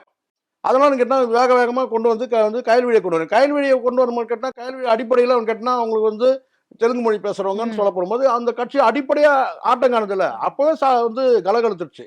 இதான் உண்மை. அது மெல்ல மெல்ல இப்போ உணர்வு ரீதியான இப்போ வந்து நான் குறிப்பிட்டு சொல்லக்கூடாது, அவங்களுக்கு சிக்கல் வரும். இருந்தாலும் நான் சொல்கிறேன். இப்போ இந்த அம்மா எடுத்துங்க, காளியம்மாள். அவங்க வந்து நான் சொல்கிறேன், அவங்க சாதாரண குடும்பத்து பெண்கள் தான். நானே கூட சொல்லியிருக்கேன், காளியம்மாள் வந்து நாம் தமிழ் வரத்துக்கு முன்னாடி அவங்க ஒரு கூலி அம்மாளாக தான் இருந்தாங்க. ஆனால் காளியம்மாள்ன்ற அந்த அடையாளம் வந்து பார்த்தீங்கன்னா நாம் தமிழ் கட்சி மூலமாக கிடச்சிருக்கு, சீமானே கொடுத்துருக்காரு. ஆனால் ஒரு கட்டத்துக்கு மேலே அவங்கள வெறுத்து போய் வெளியே வராங்களே. காரணம் என்ன? நீங்கள் அவ்வளோ பேசுவீங்க, ஒரு ஏழை பெண்ணு உங்கள் கட்சியில் வந்துட்டாங்கன்னா அவ்வளோ வந்து இலக்காரமாக உங்களுக்கு வந்து பார்த்தீங்கன்னா வந்து பிசுறுன்னு பேசும். அடையாளம் நான் சொல்கிறேன், காளியம்மாளுக்கு அடையாளம் கொடுத்தது நாம் தமிழ் கட்சி, மற்ற கட்சிகள் கொடுக்கல. ஆனால் அதுக்காக நீங்க அடையாளம் கொடுத்தீங்க இருந்தாங்க. அதற்கு முன்பாகவே கட்சிக்கு வரும்போதே அடையாளப்பட்டவங்களா தானே அவங்க வந்தாங்க. சமூக செயற்பாட்டாளர் ஒரு பெரிய நான் வந்து அவங்களை தரக்குறைவா நான் சொல்லவே இல்லை. கூலி அம்மான்றவங்க கேட்டா சாதாரண ஏழை பெண்ற அந்த அடிப்படையில தான் நான் சொல்றேன்னா தரக்குறை. கூலி வாங்குறவங்க தரக்குறை அடையாளப்படுத்தப்பட்டாங்கன்றதுனால நான் சொல்றது. அடையாளம்ன்றதுன்னு கேட்டா ஒரு கட்சியோட ஒரு மாநில வந்து ஒரு மகளிர் அணியில வந்து ஒரு பொறுப்புன்றது வேற, ஒரு குறிப்பிட்ட ஒரு மாவட்டத்துல ஒரு மீனவ சமுதாயத்தை சார்ந்தவங்க வேற. ஒட்டுமொத்த தமிழ்நாட்டுக்கு வந்து அடையாளம் கேட்டா நாம் தமிழ் கட்சி தான் கொடுத்தோம். அதுல எந்த அக்கா அக்கான்னு சொல்லி இவங்களை வந்து மேடை அமைச்சு கொடுத்ததெல்லாம் தம்பிங்க தானே. கண்டிப்பா சீமான் வேணா வந்து மசுறு பிசுறுன்னு சொல்லியிருக்கலாம். ஆனா எந்த இடத்துலயும் வந்து பாத்தீங்கன்னா நாம் தமிழர் இருக்க ஒரே ஒரு தம்பி கூட கேட்டா காளியம்மாள் தப்பா பேசுறாரு. எப்படி நீங்க சொல்லுங்க? சீமான் அவளை பேசி கூட ஒரு இடத்துல கூட ஒரே ஒருத்தர் கூட காளியம்மாள் வந்து ஒரே ஒரு தம்பி காட்டுங்க, அடையாளம் காட்டுங்க, இவங்க திமுகவுக்கு வேலை போயிட்டாங்க இல்ல மற்ற கட்சிக்கு வேலை போயிட்டாங்க சொல்லுங்க. கிடையவே கிடையாது. ஸோ எதுக்காக நான் சொல்றேன்னா எல்லாருமே அதே மாதிரி. இப்போ ஜெகதீஷ் பண்ணி எடுத்துங்க, அவர் எவ்வளோ சீனியர், எவ்வளோ வந்து எதுவும் பெரிய ஆதாயப்படுத்திக்கிட்டாரான்னு கூட எனக்கு தெரியவே இல்லை. எவ்வளோ காலம், கிட்டத்தட்ட 25 இப்போ இன்னைக்கு வந்து அவர் 27 வருஷம் அவர் வந்து பொங்கலாருன்னா எப்படி இருக்கும்?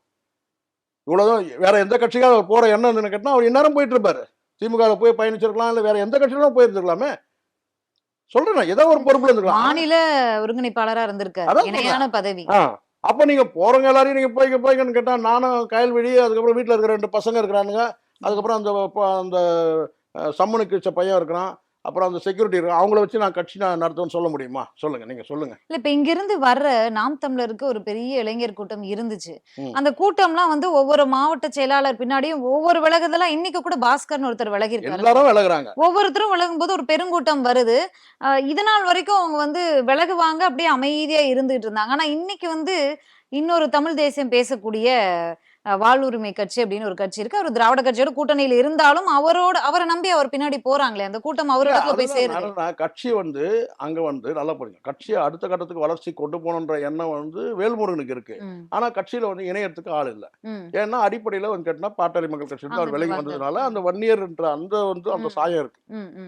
ஆனால் அவர் என்னதான் பேர் தமிழக வாழ்வுரிமை கழகம் பேர் வச்சுட்டாலும், ஆனா சீமான் அப்படி இல்லை.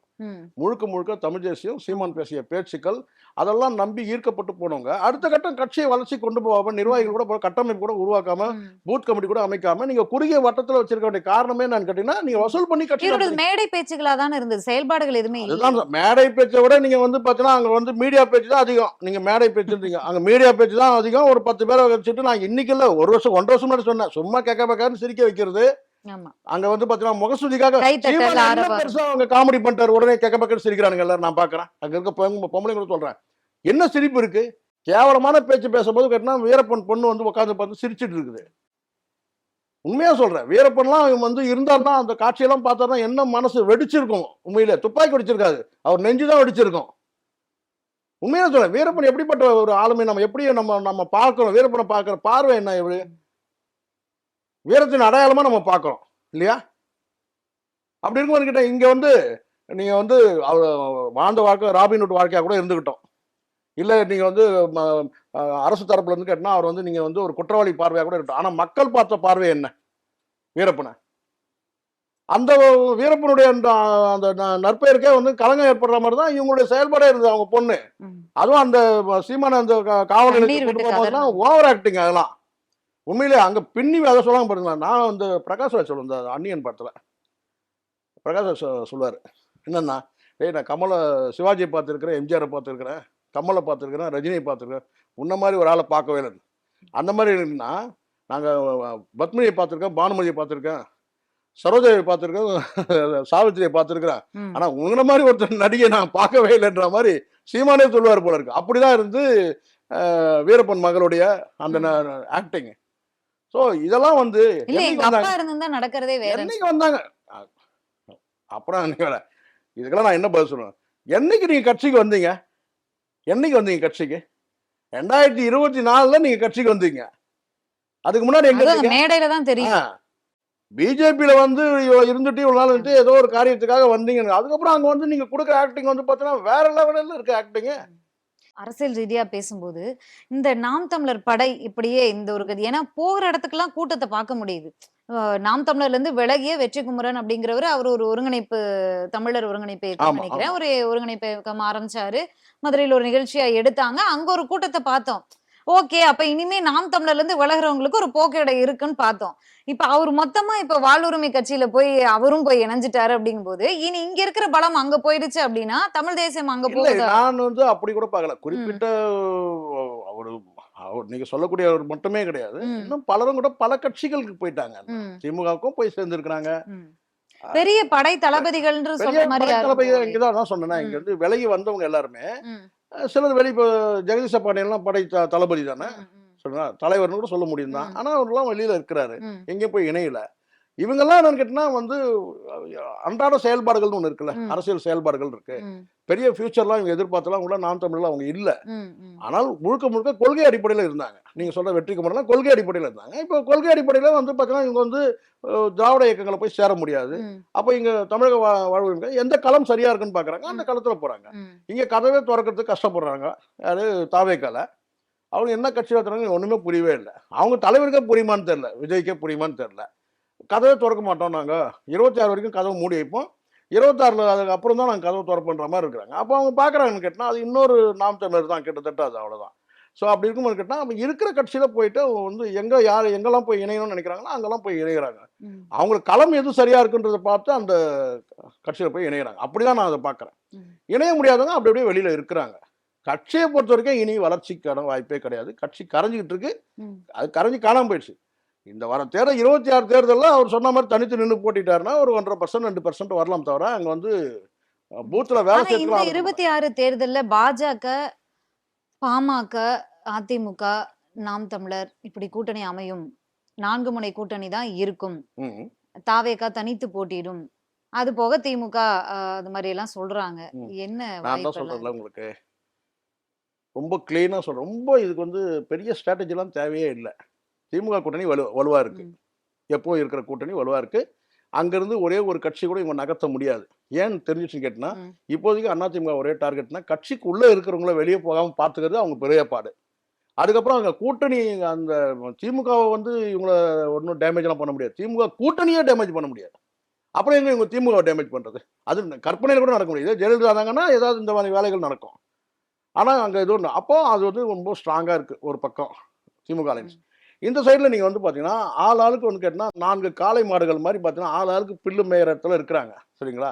அது அதிமுக இருக்கட்டும், தாவேகாவா இருக்கட்டும், என்டிஏவா இருக்கட்டும், நாம் தமிழரா இருக்கட்டும். நாம் தமிழர்ல சீமான் வந்து தனித்து போட்டின்னு தான் சொல்றாரு ம். கூட. சரிங்களா? அப்போ இவங்க 4 பேருமே தனித்தனியா நின்னாங்கன்னா, அங்க வெற்றி ரொம்ப எளிது. இது பெரிய ஸ்ட்ராட்டஜி வந்து பாத்தீங்கன்னா, பாண்டே தான் வந்து சொல்லணும்லாம் கிடையாது. ம். இது எல்லாருக்கும் தெரியும். எல்லாருக்கும் தெரியும். சின்ன பிள்ளைகளுக்கு தெரிஞ்சு தான் வந்து பாண்டே வந்து சொன்னாரு.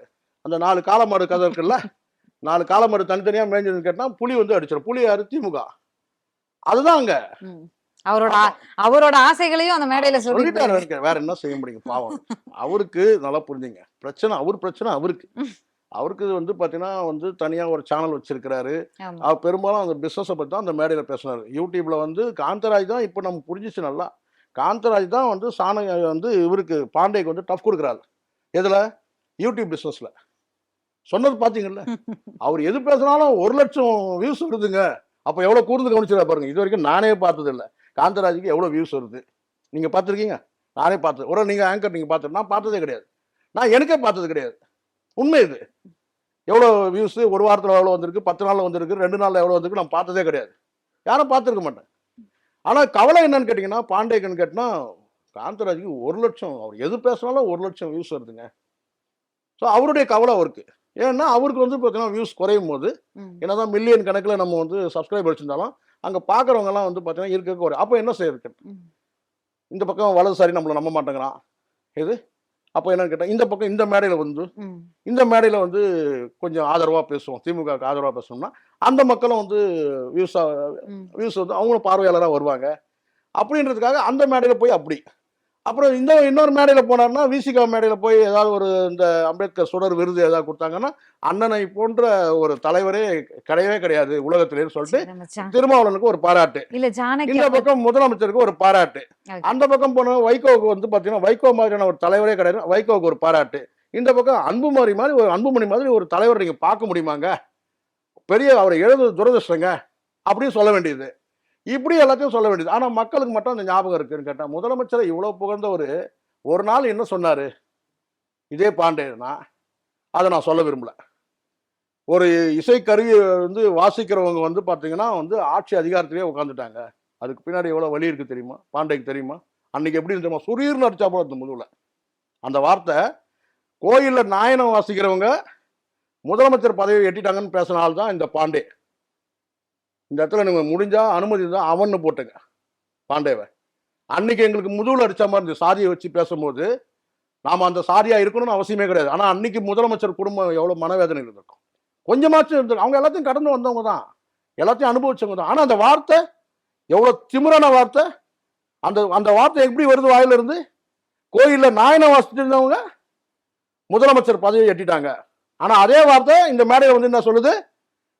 அவங்க வந்து கட்டம் சரியில்லை, திட்டம் சரியில்லை, ஏதோ சொன்னாங்க. ஆனா முதலமைச்சரை வந்து அவருடைய திறமையெல்லாம் அந்த முதலமைச்சருக்கு கலைஞர் அவர்கள் சந்திக்காத பல பிரச்சனைகளை வந்து முதலமைச்சர் சந்திச்சிருக்காரு. ம். அந்த பிரச்சனை கொடுக்குற யாரா நீதான், நீதானா உங்க ஆளுங்க தான். ஆனா அதை எதிர்கொள்ற இடத்துல நாம இருக்கிறோம். சில நேரங்கள்ல திமுகவை நம்ம வந்து பார்த்தீங்கன்னா இங்க சில பேர் நினைக்கலாம், இந்த பாண்டேக்காக சொல்ற நினைக்காதுங்க. இன்னைக்கு காலத்தின் கட்டாயம் திமுகவை ஆதரிச்சே தீரணும். ஏன்னா நீங்க பண்ற அட்டகாசம் அப்படி இருக்கு. 2000 கிலோமீட்டருக்கு அண்ணா அந்த பக்கம் இருந்துட்டு இங்க ஒரு 4 பேரை போட்டுட்டு நீங்க பண்ற அட்டகாசம் கொஞ்சம் நெஞ்சம் இருக்காது. இதுக்காகவே திமுக ஆதரிக்கணும். நீங்க வந்து இந்த பெரிய நான் கேட்கிறேன், சீமானுக்கு இந்த கட்சி, இந்த சீமானுடைய கட்சி இன்னைக்கு பாதாளத்துக்கு போனதுக்கு காரணம் யார் நீங்க நினைக்கிறேன்? திமுகவா? நான் கேட்கிறேன், விஜயலட்சுமி பிரச்சனை இன்னைக்கு தான் இருக்கா? 15 வருஷமா இருக்குன்னு அவரே சொல்றாரு. 15 வருஷமா இவங்க தான் ஆட்சியில் இருக்காங்களா? 21 தான் இப்போ இருக்கிறாங்க. அதுக்கு முன்னாடி கூட இருந்திருக்கலாம். நான் கேட்கிறேன், அதுக்கு நடுவில் எத்தனை முறை அவங்க பெரியப்பா ஆட்சி வந்தது? சித்தப்பா சித்தப்பா ஆட்சி இருந்தது, அவங்க அம்மா ஆட்சி இருந்தது. அப்போ முடிச்சுக்க வேண்டியது தானே? திமுக இல்ல, பிஜேபி 2024 கட்சி இருக்காதுன்னு பேசுறாரு அண்ணாமலை. ஆமா. நடந்துச்சா? நடந்துச்சு. நாடாளுமன்ற தேர்தல் பிறகு கட்சியே இருக்காது. இருக்காதுன்னு சொன்னார். நடந்துச்சு இல்ல? இப்ப திமுக இருக்குது பின்னாடி. திமுக சில திராவிட இயக்க ஊடகங்களை வச்சு இந்த விஜயலட்சுமி விஷயத்தை வந்து பார்த்தீங்கன்னா ஊத வைக்க முடியும். ஆனால் அது வந்து என்ன சொல்லிக்கிறேன், ஒரு அரசியல் ரீதியான வந்து நான் கேட்டேன்னா வந்து ஒரு நடவடிக்கைன்னு சொல்ல முடியும். அது எல்லாருமே கடந்த காலத்தில் செஞ்சிருக்காங்க. அதனால தான் நான் சொன்னேன், காமராஜருக்கு, பெரியாருக்கு, கலைஞருக்கு எல்லாரும் விமர்சனம், இப்ப இருக்கிற முதலமைச்சருக்கு எல்லாருமே வந்து பெண் குறித்த விமர்சனம் வந்திருக்கு. அதெல்லாம் கடந்து தான் ஜெயிச்சிருக்கிறாங்க. நான் கேட்கிறேன், உனக்கு சரிவு அதெல்லாம் ஏற்படல. எப்போ பெரியார் வந்து விஜயலட்சுமி மேல சரிவு கிடையாது, விஜயலட்சுமி பின்னாடி இந்த இயக்குனர் திமுக தான் இயக்குச்சுன்னா அதுல சரிவு கிடையாது. உனக்கு எப்போ சரிவுன்னு கேட்டீங்கன்னா, நீ ஒரு பெரியார் குறித்த ஒரு கருத்தை சொல்லும் போது அந்த கருத்தை வந்து குருமூர்த்தி வந்து பார்த்தீங்கன்னா முன்மொழிகிறார். அப்பதான் அடி வாங்குச்சு உனக்கு. அப்பதான் அடி விழுது. அண்ணாமலையே சொல்றாரு, 2 வார்த்தை கூடுதலா போயிடுச்சு. எப்போ எலெக்ஷன்லாம் முடிஞ்ச பிறகு. ஆனா அந்த வார்த்தை குருமூர்த்தி கிட்ட இருந்து வரவே இல்லை. குருமூர்த்தி சொல்றாரு என்னன்னு கேட்டீங்கன்னா, நான் ஆதரிக்கிறேன், சீமானுடைய வார்த்தையை நான் ஆதரிக்கிறேன். எல்லாருமே மனசுல ஒரு நினைப்பு வந்துச்சு. என்னன்னு கேட்டீங்கன்னா, இந்த மேடையில போய் நின்ட்டாங்கன்னா அது பாண்டே வந்தாலும் குருமூர்த்தி வந்தாலும் ஒரு எண்ணம் இருக்கு. என்னன்னு கேட்டா, நாம வந்து ஒரு சோ ராமசாமி. நம்ம யாரு? நம்ம ஒரு சோ ராமசாமி. பாண்டேக்கும் அந்த எண்ணம் இருக்கு, குருமூர்த்திக்கும் அந்த எண்ணம் இருக்கு. என்னன்னு கேட்டா, நம்ம யாரு? துக்ளக் ஆசிரியரா இருந்துட்டாலே நீ சோ ராமசாமி ஆயிட முடியாது. அவருடைய நயம் வேற. மிக சிறந்த அறிவாளி. அவருடைய அறிவை வந்து எல்லாருமே மெச்சிருக்கிறாங்க, எம்ஜிஆர் உட்பட. எம்ஜிஆரோட வந்து பார்த்தீங்கன்னா வந்து ஒரு கேள்வி பதிலுக்கெல்லாம் வந்து பார்த்தீங்கன்னா 2 பேரும் அந்த கேள்வி பதிலை வந்து அவ்வளோ ரசிக்க முடியும். கலைஞரை பேட்டி கண்டவர், பெரியார் வந்து இவரு எம்ஜிஆரை பேட்டி கண்டவர். இதெல்லாம் துக்ளக்கில் வந்து காலங்காலமாக நம்ம படிச்சிருக்கோம், தெரியும். நீங்கள்லாம் வந்து உடனே வந்து மேடையில் ஏறி நின்றுட்டாலே உடனே வந்து சோ ராமசாமி தன்னை நினைச்சக்கூடாது. ஆக குருமூர்த்தி என்னைக்கு ஆதரிச்சாரோ சீமானுடைய கருத்தை, அன்னைக்கு தான் சீமானுக்கு வந்து 7.5 ஸ்டார்ட் ஆச்சு. அது வந்து கட்சி வந்து அழிவு. ஒருபோதும் விஜயலட்சுமி மேட்டருக்காக கிடையாது. இப்போ நீங்க அந்த பெரியார் குறித்து நீங்க அந்த கருத்தை எடுக்கும்போது கேட்டா அது இன்னும் கொஞ்சம் தீவிரம் அடையுது அந்த பிரச்சனை. ஏன்னா நீங்க எடுத்த ஆயுதம் தான் உங்களுக்கு எதிராக பாயுது. பெரியார் என்ன சொன்னாரோ அந்த வார்த்தையோட போகாம கொஞ்சம் கூடுதலா நீங்க கொஞ்சம் சேர்த்துக்கிட்டீங்க. அதனால தான் சொல்றாரு 2 வார்த்தை கூடுதலா பற்றி யாரு அண்ணாமலை சொல்றாரு. ஆக ஒரு கட்சி கிட்டத்தட்ட அண்ணாமலை பொறுத்தவரைக்கும் ஒன்று ஒழிச்சாச்சுங்க, முடிஞ்சிச்சுங்க. அடுத்தது அதிமுகவை. அப்போ இவங்க திமுக என்ன செய்யணும் கேட்டினா எப்படி இருந்தாலும் அந்த அதிமுக வந்து அங்கே இங்கே செதுற போகுது நெல்லிக்காய் மூட்டை மாதிரி. அதில் நல்ல நெல்லிக்காயா எது டேமேஜ் இல்லாமல் எது நல்ல கேட்டால் வந்து அளவில் நல்ல பெருசாக எதுவும் கேட்டால் அழுகி போகாமல் வதங்கி போகாமல் நசுங்கி போகாமல் ஒரு நல்ல காயா நம்ம எடுத்துக்கலாமா. எப்படியும் வந்து நெல்லிக்காய் மூட்டை மாதிரி செதுருது அதிமுக. அப்போ நம்ம நல்லதாக இருக்கும். அப்படி தான் வந்து செங்கோட்டையனாக இருந்தாலும் சரி அடுத்து வரக்கூடிய தலைவர் யாராக இருந்தாலும் திமுக பக்கம் போயிடும். திமுகவுக்கு அது வலிமை. அங்க இருக்கிற முத்துசாமி எங்க இருந்தாரு? எம்ஜிஆருடைய விசுவாசி, தீவிர விசுவாசி. அப்போ இப்ப அங்க எங்க வந்து திமுக கோட்டையில இருக்கிறார். அது மாதிரி நாளைக்கு இந்த செங்கோட்டையன் கூட நாளைக்கு அங்க இருக்கலாம், யாரு வேணாலும் இருக்கலாம். ஆனா அங்க செதறி போய் வீணா போயிடக்கூடாது அப்படின்னு நினைக்கிறாங்க. அதனால திமுக வந்து ஆதரிச்சாக வேண்டிய கட்டாயம் இருக்கு. ஏன் எதனால கேட்டீங்கன்னா எல்லாரும் ஒரு வார்த்தை சொல்லுவாங்க கேட்டா பிஜேபி உள்ள வந்துடும். அந்த உள்ள வர வேணாம், அத்தனை வேலையும் செஞ்சுட்டு இருக்கிறாங்க. ஒரு கட்சிகளாக ஒழிச்சிட்டு இருக்கிறாங்க. நாம் தமிழர் ஒழிஞ்சிச்சு. இப்போ விஜய் மூலமா வந்து டிஎம்கே டேமேஜ் பண்ண முடியுமா? நடக்கவே நடக்கல. விஜய்க்கு முதல் தோல்வி அது. ஒரே ஒரு என்ன சொல்லி கேட்டா வந்து ஒரு செங்கல்னு சொல்றாங்கல்ல, டிஎம்கே வந்து ஒரே ஒரு செங்கல் கூட வந்து விஜயால டேமேஜ் பண்ண முடியாது. இன்னும் சொல்லணும்னா விஜய்க்கு ஒட்டுமொத்தமா வந்து பாத்தீங்கன்னா வந்து விஜய் சார்ந்தவங்கன்னு வேணா சொல்றேன், டீசெண்டா சொல்றேன். விஜய் சார்ந்தவங்களுக்கே வந்து பாத்தீங்கன்னா திமுக தான் ப்ரொடெக்ஷனே கொடுத்துருக்கு. ஏன்னா ஒய்பிரிவு பாதுகாப்புன்னா அவர் கொடுத்துருக்கலாம். அதனால கேட்டா கண்டிப்பா வெளிச்சமாயிரும். இன்னும் கொஞ்ச நாள்ல கேட்டா இவர் வந்து பிஜேபியோட பி டீம். இன்னைக்கு நாம் தமிழர் என்னவோ அதுதான் 2.0 தாவேகா. அப்படி ஒரு சூழல் வந்துருச்சு. ஸோ அதனால டிஎம்கேக்காக டேமேஜ் பண்ணுறதுக்காக உருவாக்கப்பட்ட அந்த விஜய் வந்து கேட்டா இனி பயனற்று போயிடுவாரு. அதான் உண்மை. ஸோ அதில் வந்து ஃபெயிலியர் ஆயிடுச்சு. அடுத்தடுத்து தோல்வி. சரிங்களா? இப்போ இந்த இடத்துல வந்து கேட்டா பிஜேபி எப்படியாவது வந்து பார்த்தீங்கன்னா வந்து மற்ற கட்சிகளை வலிமை இழக்க செய்யும் போது நாம வந்து வளர்ந்துடலாம். அந்த இடத்துல வந்து பார்த்தீங்கன்னா அதை தடுக்கிற நடவடிக்கையில வந்து திமுக. நான் நினைக்கிறேன் 2026 மட்டும் இல்லை, இந்த கட்சி இப்படியே வந்து வளர்ச்சியை கொண்டு போனாக்கா 31 திமுக தான் ஜெயிக்கும். இதை வந்து நான் அதீத கற்பனையில சொல்றேன்னு நினைக்கிறேன், காலத்தின் கட்டாயம் சொல்றேன். ஏன்னு கேட்டா இங்க வந்து எப்போ வந்து ஒரு மும்மொழி கொள்கையை நீங்க அங்க இந்தி திணிப்பே உங்களுக்கு இல்லைன்னா நீங்க ரொம்ப டீசெண்டான்னு கேட்டா மும்மொழி கொள்கையை நீங்க அதுனா எந்த மொழியாவது மும்மொழி கொள்கையில அவங்க வந்து பார்த்தீங்கன்னா அதை ஃபாலோ பண்ண போறாங்க. அதுக்கான குழு அமைச்சிருக்கன்றாங்க. நீங்க நிதானமா இருங்க. ஆனால் அதுக்குள்ள நீங்க அவசரப்படுறீங்க. எல்லா விதமான நெருக்கடியும் நீங்க கொடுக்குறீங்க, தமிழ்நாடு அரசு கொடுக்குறீங்கன்னு சொன்னா இந்த மும்மொழி கொள்கை விஷயத்துல உங்களுடைய நோக்கம் ஏதோ வந்து கெட்ட நோக்கம் இருக்கு, இந்திய திணிக்கிற நோக்கம் இருக்கு. அப்ப இந்திய திணிப்பதன் மூலமா தமிழ் மொழியை அழிக்கிற, தாய்மொழியை அழிக்கிற வந்து நோக்கம் இருக்குன்னு. அப்ப இந்த இடத்துல வேற வழியே கிடையாது. ரெண்டாவது இன்னொரு படி மேல சொல்றேன், இந்த ரூ விஷயத்துல இவ்வளவு ஏன் நீங்க ரியாக்ட் பண்றீங்க? நீங்க இவ்வளவு நாள் இந்தியில ஒரு 6 போட்டீங்க, இது 6 தான் நினைக்கிறேன், 6 தானே, ஏதோ ஒன்று போட்டீங்க, ஒரு கொம்போ போட்டீங்க. நாங்க அதை ஏத்துக்கிட்டோமே, நாங்க ஓரளவுக்கு ஏற்று பார்த்தோம். அது 6ல் பாதி இருக்கு, ஆங்கிலத்தில் 6ல் வந்து ஒரு பாதி இருக்குன்றதுனால நம்ம அதை அக்செப்ட் பண்ணிக்கணும். நாங்க பெருசா அதை வந்து எதிர்க்கவே இல்லை. ரெண்டாவது இப்பதான் உங்களுக்கு தெரியுது என்னன்னா அதை தமிழை ஒருத்தன் டிசைன் பண்ணான்னு சொல்லிட்டு இவ்வளவு நாள் நீங்க அந்த தமிழை நீங்க பெருசா அங்கீகரிக்கவே இல்லையே. அப்போ இப்ப நீங்க என்ன சொல்றீங்க கேட்டா வந்து தமிழை புறக்கணிங்க. தமிழனை புறக்கணிக்கவே இல்லை, அந்த இந்தியில இருக்கிற அந்த 6 தான் இவங்க புறக்கணிக்கிறாங்க. தமிழை இது நீங்க பெருமையா எடுத்துக்கலாமே. நீங்க அதை ஒரு கெட்ட சொல்லா நினைக்கிறீங்க? ரூ கெட்ட வார்த்தையா? நான் கெட்ட சொல்லா என்ன? ஈஸியா கடந்து போங்க. இது சரியான பதிலடி நடவடிக்கை நான் பாருக்கேன். அப்போ இந்த இடத்துல கேட்டா இது இப்போ இந்த இடத்துல இதை கடைசியா பினிஷ் பண்றேன்.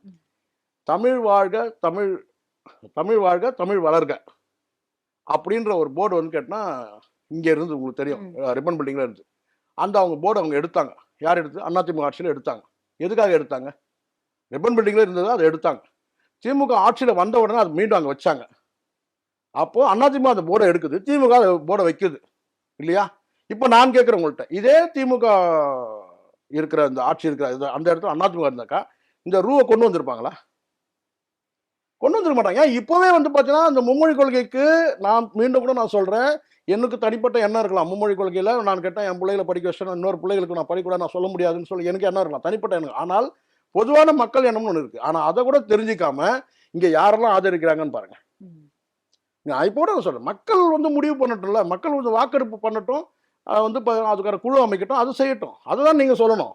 ஆனால் நீங்கள் சொல்லக்கூடிய யாருன்னு கேட்டால் அதை ஆதரிக்கிறாங்க. ஆதரிக்கிற இடத்துல இப்போ அதிமுக கிட்டத்தட்ட ஆதரிக்குதான். ஜெயக்குமார் பேசுறதை எடுத்துங்க. இன்னும் ஒரு படி மேல இந்த பக்கம் வாங்க, அமமுகவுக்கு வாங்க. கிட்டத்தட்ட அவர் வந்து ஒரு அதிகாரப்பூர்வமான கேட்டா இன்னொரு ஒரு ஜூனியர் மோடின்னு கூட சொல்லிடலாம் போல இருக்கு. டிடிவியோட நடவடிக்கை அப்படிதான் இருக்கு. ஒரு கட்சியில வந்து இன்னொரு கட்சி ஆரம்பிச்சிட்டீங்க. இன்னொரு கட்சியோட அநாகரிகம். அந்த கட்சியில் இருக்க தொண்டர்கள்லாம் பிஜேபியோட கூட்டணி வைக்கணும் சொல்லிட்டு சொல்றீங்களா? அது வெக்கமா இல்ல? டிடிவி தினகரனுக்கு நான் கேட்கிறேன். நீங்க ஒரு கட்சி நடத்துறீங்களா? உங்க கட்சியோட நிலைப்பாடு என்ன சொல்லுங்க. கட்சியவே மறந்துருப்பாங்க சார். ஓகேங்களா? ஹிந்தியை ஏத்துக்கணும் அப்படின்லாம் அதனால பேசி கேட்டா காலத்தின் கட்டாயம் பிஜேபி இங்க வந்து பாத்தீங்கன்னா இங்க உள்ள நுழையாம இருக்கணும்னா இங்க பல நெருக்கு நம்ம இன்னும் கூட ஒரு 2 லட்சம் கோடி கடன் கூட வரட்டும். ஆனால் வந்து இந்த நீங்க அதானே பண்ண முடியும். எங்க கிட்ட இருந்து நம்ம கிட்ட இருந்து பணத்தை கடன் வாங்கி எடுத்து இன்னைக்கு திட்டங்கள் சாதாரண தானே மக்களுக்கு தெரிஞ்சிடுச்சு. கொடுத்திருக்காங்க. சாதாரண இதுதான் திமுகவோட அரசோட பெரிய பலமே அதுதான். ம். இங்க வந்து எவ்வளவு குற்றச்சாட்டுகள் இருக்கட்டும், சாதாரண மக்களுக்கு தெரிஞ்சிருச்சு. என்ன கேட்டா திமுக வந்து நிதி அளிக்கிறதுல நிதி வழங்குறதுல வந்து வஞ்சிக்குது தமிழ்நாட்டைன்றது சாதாரண மக்கள், ரிக்ஷாக்கார ஓட்டுறவங்க, சாதாரண ஆட்டோ ஓட்டுறவங்களுக்கு, மூட்டை தூக்குறவங்களுக்கு எல்லாருக்கும் இருக்கு. சென்ட்ரல் கவர்மெண்ட் நமக்கு பணம் தர மாட்டேங்குது. அப்போ 10 லட்சம் கோடி நீ கடன் நீங்க சொல்லிக்கலாம். அது எதனால வந்துச்சுன்னா நீங்க பணம் கொடுக்காதனால எங்களுக்கு அந்த கடன் ஆயிடுச்சு. ம். அப்படி சாதாரண மக்கள் புரிஞ்சுக்கிற அளவுக்கு ஆயிடுச்சு. ஸோ அதனால கேட்டா கண்டிப்பா இந்த 26ல மக்கள் அப்படி வந்து தள்ளப்படுறாங்க. என்னன்னு கேட்டா 1000 பிரச்சனை நீங்க சொல்லுங்க. ஆனா 26ல திமுக வந்து ஆட்சி. அதைத்தான் இங்க வந்து என்ன சொல்றது கணக்கியல் புலிகள் மேடையில் சொல்றாங்க. என்னன்னு கேட்டீங்கன்னா வந்து 26 தான். அதை நாங்கள் எப்பவுமே முடிவு பண்ணிட்டோம். என்னன்னு கேட்டீங்கன்னா இங்க 4 காலமாடு மேய்ஞ்சிக்கிட்டு இருக்குது. அது வந்து பார்த்தீங்கன்னா வந்து புலி அடிச்சு சாப்பிட போகுது. இதுதான் உண்மை. ஸோ அப்படிதான் அந்த ஒப்பீடு எடுத்துக்கணும். நன்றி சார், நன்றி. எங்களோட நேரத்தை எங்களோட நன்றிம்மா. பகிர்ந்ததுக்கு நன்றி. இன்றைய நமது அரசியல் திண்ணை நிகழ்ச்சியில மூத்த பத்திரிகையாளர், அரசியல் விமர்சகர் சேக்வர ஜெய்சங்கர் இணைந்திருந்தார். பல்வேறு கேள்விகளுக்கு விளக்கமான பதில்களை கொடுத்திருக்காரு. மீண்டும் இன்னொரு சிறப்பு விருந்தினரோடு சந்திக்கலாம். நன்றி.